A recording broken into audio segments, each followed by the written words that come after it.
Kandidatja e Partisë Socialiste për Bashkinë e Vlorës, Bruna Mersini, ka zhvilluar një takim me banorët e fshatit Babic, ku prezantoi drejtimet kryesore të projektit të saj elektoral, i cili synon transformimin e qytetit dhe zonave rurale të cilat e rrethojnë. Në këtë takim ajo është e shoqëruar nga drejtuesi politik i PS-s për qarkun e Vlorës Bledi Çuçi dhe deputeti Vullnet Sinaj. Deputeti Sinaj vlerësoi kandidaturën e Mersinit duke e cilësuar si zgjedhjen e duhur për drejtimin e Bashkisë së Vlorës. Sfida i takon kësaj here një zonje të fortë, e cila di dhe mundet i çojë përpara punët, u shpreh ai.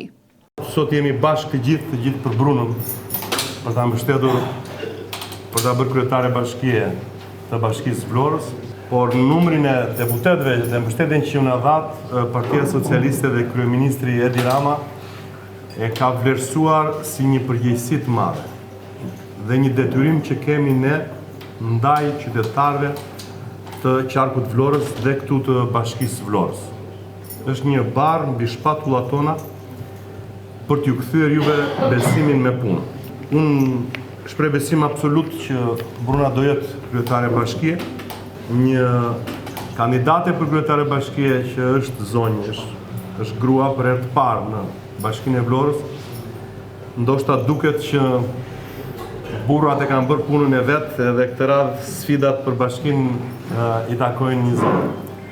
Ndërsa Çuçi nënvizoi se PS ka besuar drejtimin lokal të qytetit tek një njeri i cili del përballë çdo pune me vendosmëri.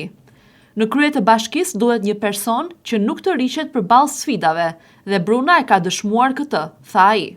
Në realitetin e krijuar me zhvillimin që ka marrë Vlora. Në fazën ku zhvillimi do të shtrihet nga qendra në periferi, unë mendoj që kemi zgjedhur për që në krye të punës të bashkisë një njeri që unë do të thoja që është njeriu i duhur në kohën e duhur, në vendin e duhur. Dhe kjo është Bruna Mersini. Që ditën e parë Bruna vjen këtu edhe flet shumë hapur me ju për problemet tuaja.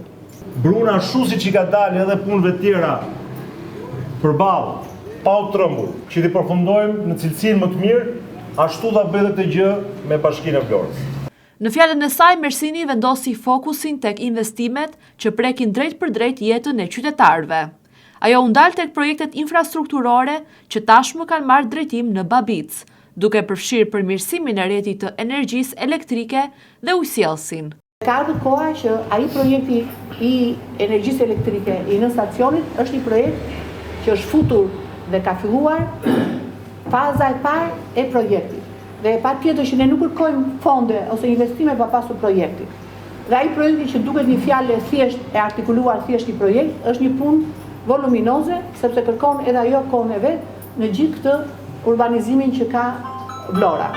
Së bashku edhe me projektin e ujit dhe së bashku pastaj dhe me ndriçimin do të jenë sfida kryesore e një mandati 1 vit e gjysmë të një kryetari bashkisë. Jemi gati të nisim një etapë të re për Babicën dhe për të gjithë Vlorën, theksoi Mersini.